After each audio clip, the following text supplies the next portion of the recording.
Hello, and welcome to an adventure like no other. Far more than what you have known, there is something far more to be known than you can ever know. And it is all about you, the real you, your real awareness with your intuitive senses. You were never taught that the real you, your real awareness, is operating 5 bodies in cause and effect, restricting creation. You have been taught to think that you are only a one-dimensional human person, with a mind and emotions, and with a very short lifespan on this planet Earth. More than what your mind can grasp is your intuitive senses that can be opened to see beyond all your restrictions. You have always had an opening to see beyond what you have known, and this has been purposely kept from you, and this is where you have heard rumors and stories about your nightly dreams. Your so-called dreams is your opening to your intuitive senses that will allow you, the personal you, to excel beyond what you have previously known. Everyone has intuitive senses, and very few people take advantage of what is possible by recognizing something more than their mind can understand. Creation has its place for all of us, and then there is all life, which is far more than anything than what can become with creation. Everything we experience is necessary for us to survive with whatever we choose and decide our life to be. New Kevin Smith is the great witness to something more than what can be taught and learned in any school. It can be so that when anyone first listens to Kevin's intuitive side experiences, also known as real side experiences, from what their personal mind has known, Kevin's manner of expression will at first be rather different to comprehend. This is where this introduction and reading the new books and Facebook groups will help. Have fun deciding. DUANE the Great Writer and Seer.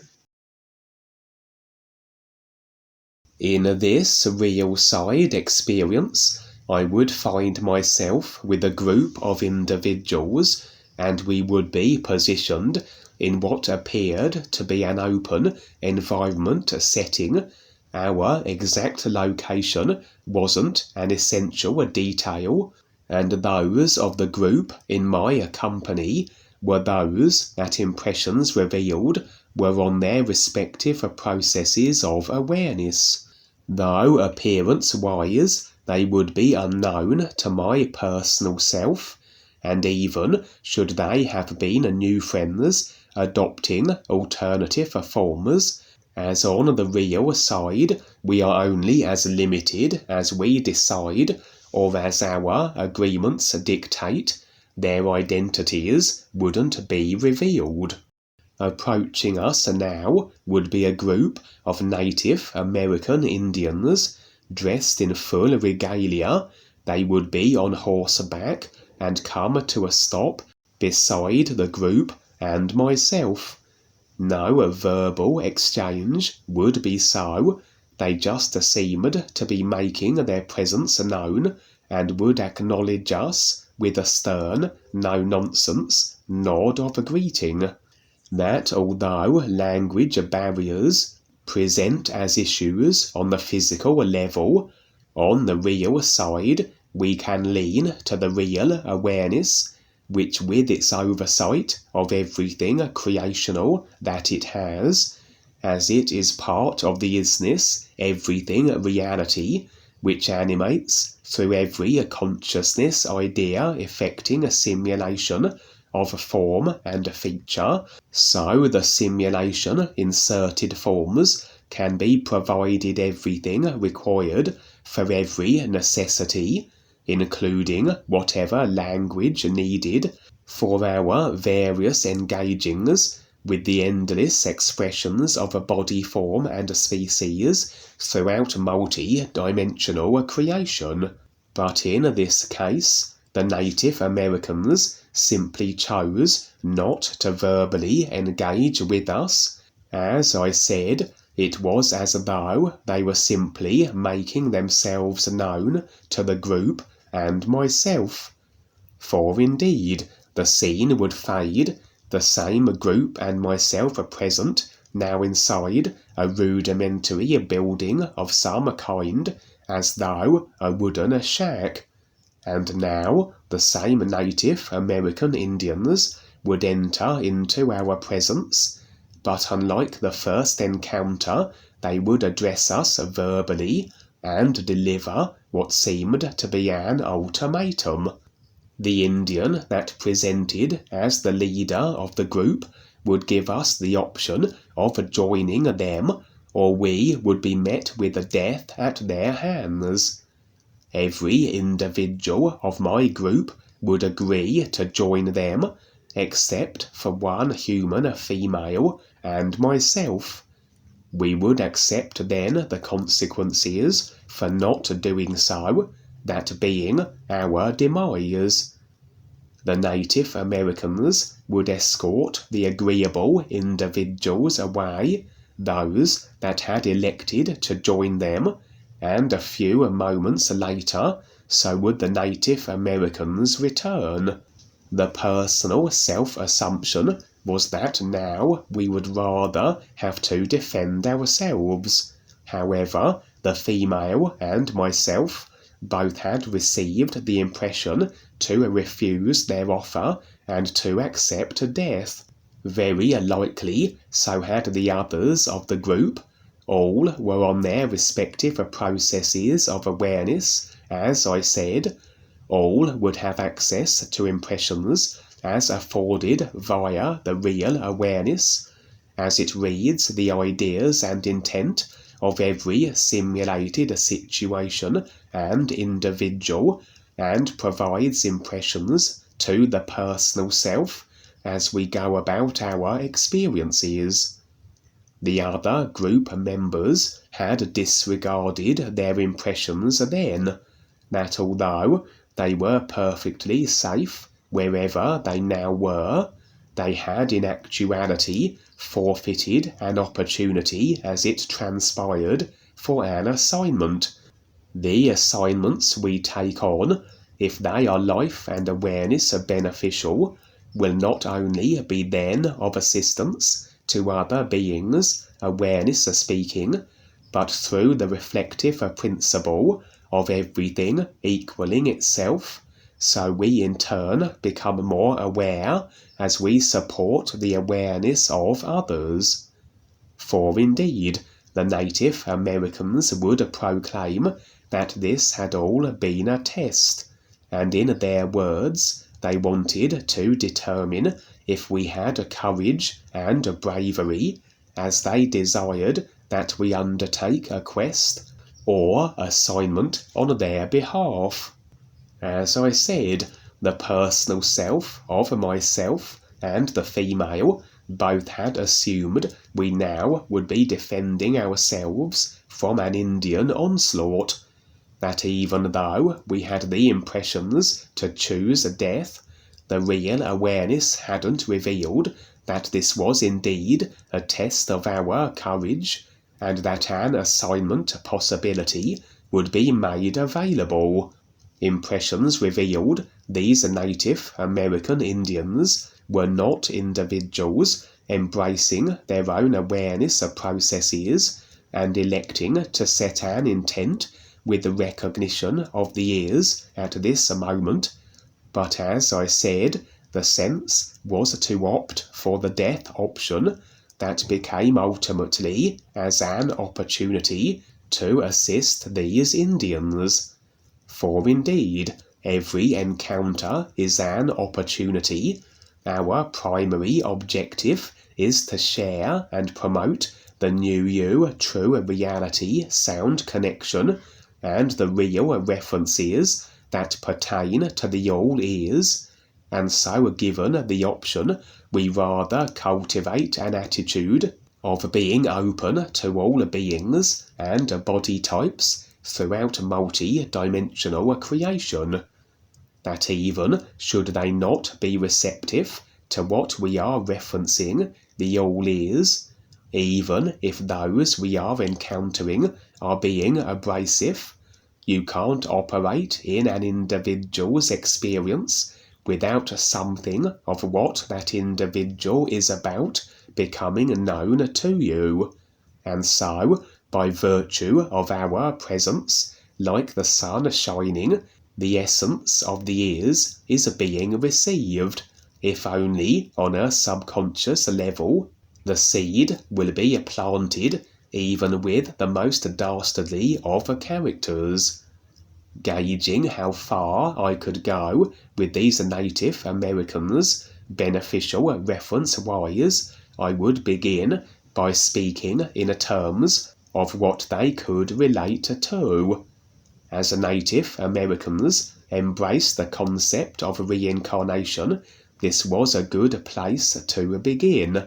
as I would expand upon this idea, bringing in detail regarding the cause and effect mechanics of creation, the life levels, and overall notion of the simulators being as training grounds for awareness. I would mention that had they indeed killed my female associate and myself, they would be accruing karmic effects in equal measure, and say, should the female and myself reincarnate, if indeed we chose to be creationally resigned and project into future lifetimes, our karma would be entangled with theirs. We very likely would encounter each other again,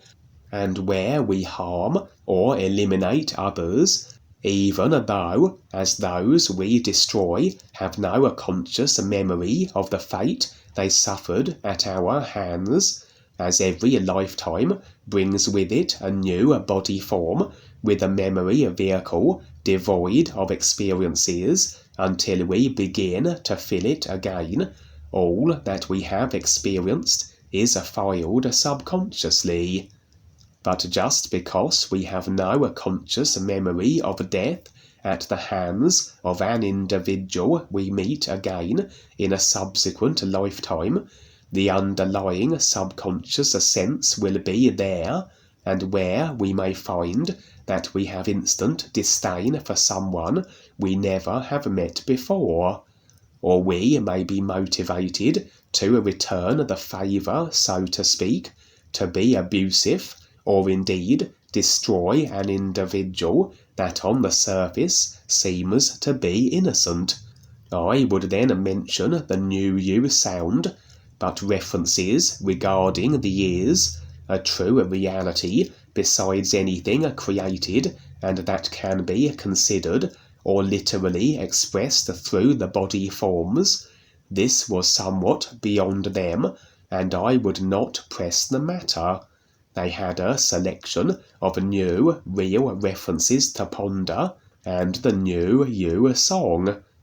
As I said, they were requesting our assistance, and oftentimes I have found that as we afford assistance, as we do that which others are incapable of doing themselves, as the real awareness can deal with and handle every eventuality as it animates its forms accordingly, this tends to impress upon those we are assisting that they desire to have revealed to them the source of our ability, and often they are motivated then to want to try this awareness process for themselves, many times just for personal self-gain, but then the possibility that they may proceed with it and recognize the prudence of letting the restriction of a consciousness and the personal self go. For indeed, the reason these Native Americans were requesting our help was that they were aware and had witnessed the unlimited abilities we seemed to be able to marshal multi-dimensionally, and many an experience have I shared where I am requested of my services in various regards for this very reason, that through the real awareness connection can I do what they can't, even though they could begin their own awareness process and be just as capable. And in this case then, were the female and myself to complete the task assigned, we would be in the favour of these Native Americans. We would very likely have further dealings with them, and endeavour to nudge them toward the real purpose, that of is recognition. The quest involved accessing a decidedly dangerous area of creation, a forbidding dark dimension that was one of the domains of the darker forces, that within this area lay a series of ancient monuments and ruins. The Native Americans desired that we access these places, and as we did so we would be afforded clues that would have us embarking on a journey, and where it culminated, so would we acquire something of immense value that the Native Americans desired. When we undertake these assignments on behalf of others, it's always prudent to determine the intent of the individuals providing us such options, that we are not inadvertently operating at the behest of the ill-intended.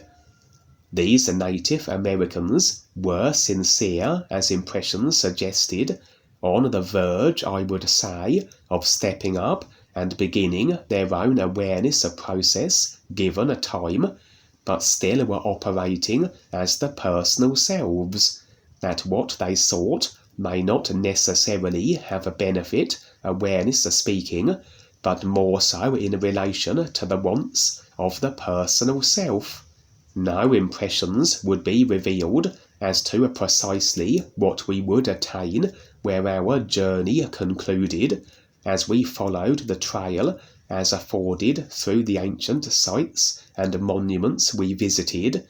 but as I said, we would have the appreciation of the native Indians.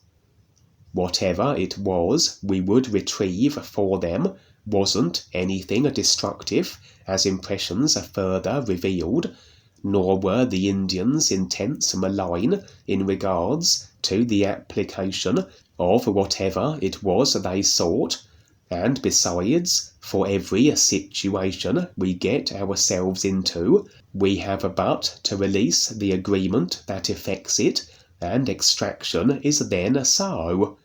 And every situation, quest, or assignment serves as a further viewpoint comparisons to recognize the is by.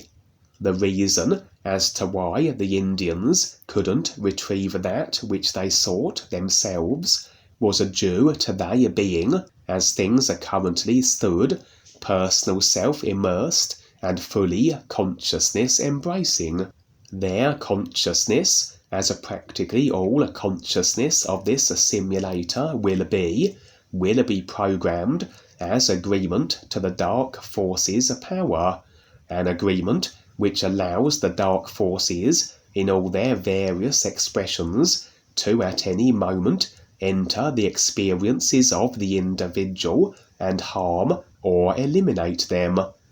These Indians, then, were they to encroach on the dark forces' dimensional turf, where the monuments and eventual item or artifact they sought was positioned, so would they be very susceptible to attack and elimination at the hands of the dark forces operating there.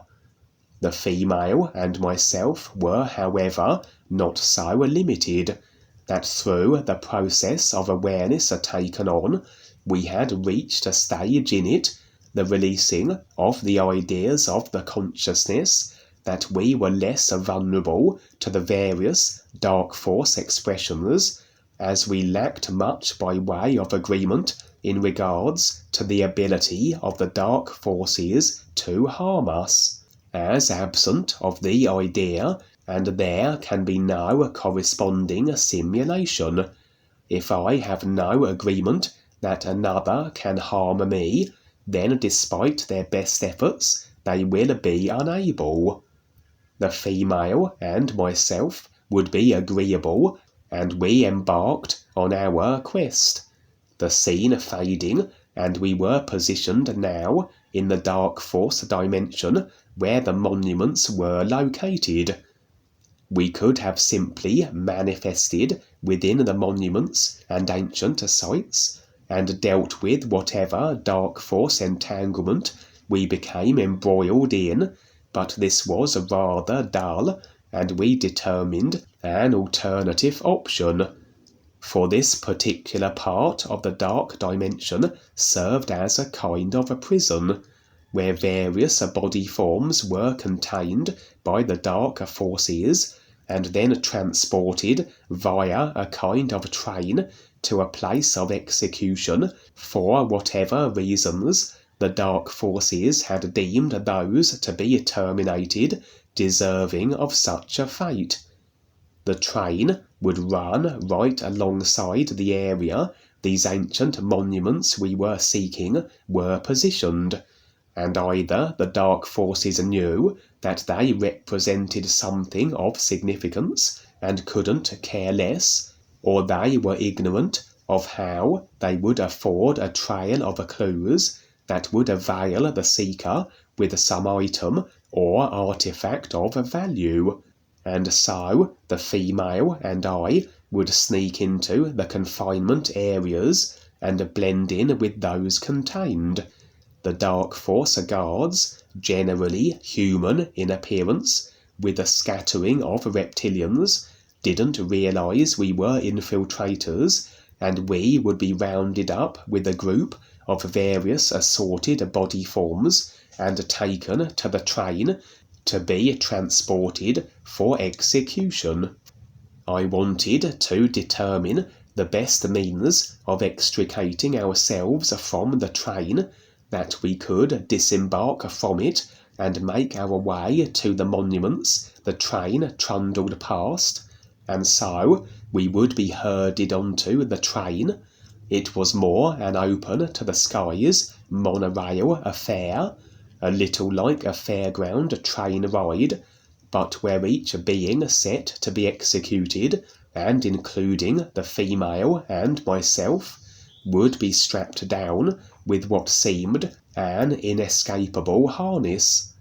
The harnesses had a weak point though, and as the monorail train began to trundle, I noticed that on the desk of the guard that would process each body form before strapping them to the seats of the train was a very sharp-looking blade,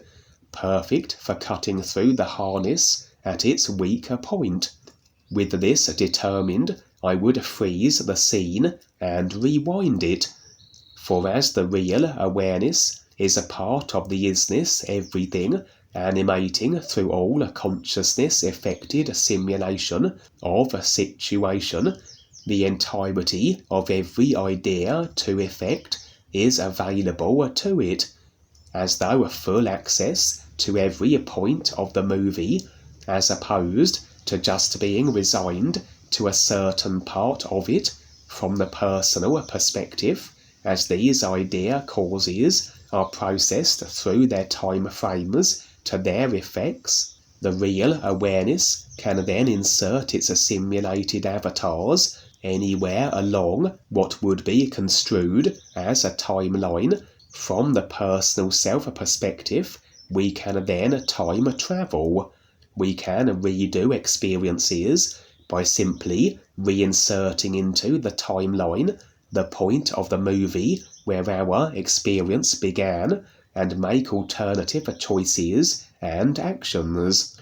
In this case, the female and myself would be reinserted at the point where we were being ushered toward the train, and where I would, this time, surreptitiously secure the blade from the desk prior to our being strapped into the seats.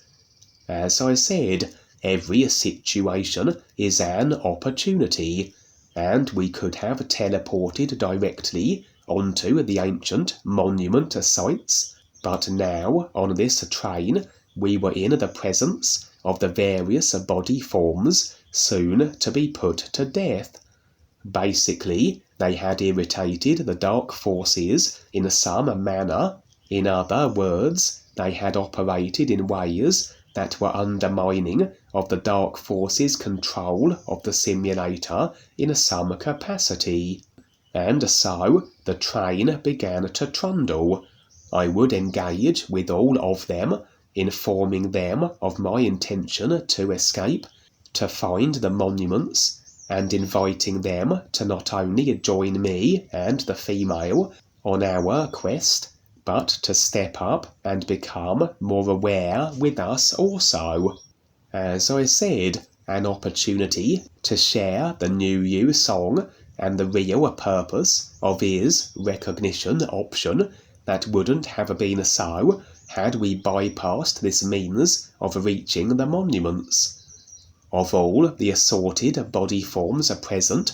but a handful would be agreeable, and these would include what appeared to be 2 large snakes, 1 red, 1 yellow, several vampires, and a group of bipedal 2-legged werewolves, all of which were body forms where the secondary self had been established. All were previously Dark Force affiliated, hence their body types, form always reflecting a consciousness design as it does, and all had, for whatever reason, fallen out of favour with the darker forces and were to be executed, as I said.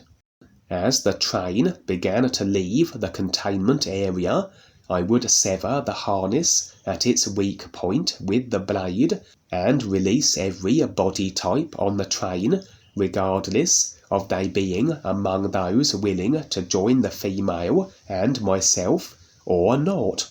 All hell would break loose, bedlam would ensue, as what dark force guards there were on the train attempted to subdue the body forms now breaking loose, but they were somewhat outnumbered, over-reliant on the security measures that the train possessed, what they considered to be harnesses that were inescapable. The set to be executed body forms were fighting the Dark Force guards, some of the body forms being transported, fighting each other, and including the female, myself, and my newly formed group of stepping up body types. The Dark Force guards quickly overwhelmed.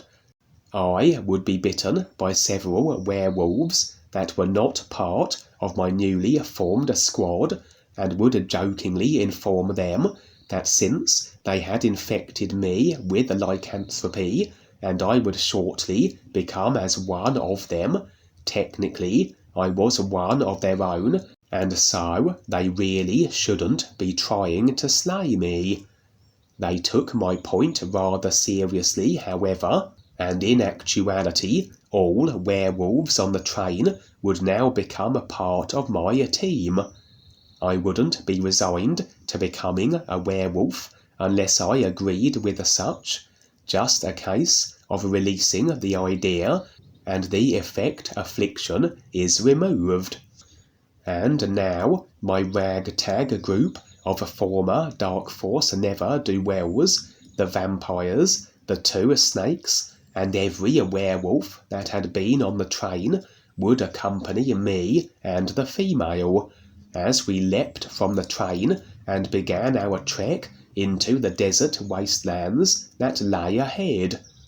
The other body forms I had released, not electing to join our quest, would head off in random directions. Their fate lay elsewhere, and according to what they decided, they all had been afforded the new you song and real references, and perhaps may consider what had been provided them at a later moment when their safety far from this Dark Force dimension was assured. After all, where in reality could they go? They were evidently Dark Force targets now, and would continuously be hounded and hunted by them. Their only recourse, realistically, was to step up, become more aware, and be afforded protection through a process which involved a releasing of all agreements, including those in association with the Dark Forces, that would then render them beyond the ability of the Dark Forces to harm or eliminate. The experience would end there, the first monument not far from our position in the desert, and where the clues we gathered from it and those from the subsequent monuments we would locate would afford a trail leading to the prize we sought, that which the Native Americans had tasked us with the retrieving of. And although I wouldn't be shown what transpired in regards to the monuments and ancient sites, assuredly we would be successful, as the Indians were adamant that ease of execution of this quest could be so, assuming we could handle the dark force element, which indeed we could, and perhaps more will be revealed regarding this escapade and the exact nature and purpose of the item or artifact of value we had retrieved. But in the process, so the Native Americans very likely would be stepping up, or at least more so considering the merits of doing so if we secured what they required, and in addition had I assembled a new team of risk-taking, assignment-accepting body forms, each of which also were setting intent with the ears and deciding to become more aware.